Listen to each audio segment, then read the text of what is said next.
votre présentation à la fois très claire et très synthétique. Ces questions de bioéthique, en fait, elles nous invitent à nous réinterroger sur les rapports donc entre éthique, science, droit.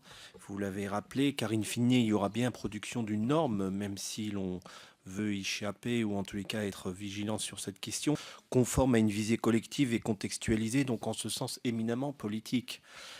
À lire le rapport des États généraux de la bioéthique de 2018, les neurosciences ou l'intelligence, et également l'intelligence artificielle, suscitent un engouement certain au vu des progrès thérapeutiques qu'elles font miroiter. Si l'usage non médical en matière d'éducation ou de neuro-augmentation, par exemple, appelle quelques vigilances, il ne fait pas l'objet d'un rejet massif. Tout juste met-il en exergue quelques points saillants de notre morale, j'utilise le terme, collective. Ainsi sont pointés les risques d'une inégalité d'accès à la neuroamélioration ou d'un contrôle, d'une manipulation dans le domaine marketing ou dans le besoin d'une présence humaine. Autant de points qui ne sont pas partagés par l'ensemble de la communauté des humains. Nous ne vivons pas seuls. Comment, dans ces conditions, pensez-vous possible de parvenir à une éthique au service de la communauté humaine, dans le cadre d'une universalité? Vous avez parlé de l'homme, des différentes... Bon, l'homme augmenté, etc. Réparer, révéler. Qu'en est-il de l'homme renaturé?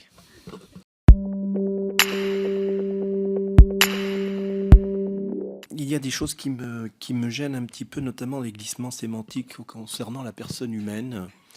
Je crois qu'il faut vraiment réserver, cela a été rappelé, cette question de la personne humaine avec son intentionnalité. Je ne connais pas d'intentionnalité robotique, de sa liberté, les erreurs que nous commettons tous.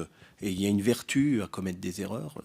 Il y a même, on pourrait en faire une éloge.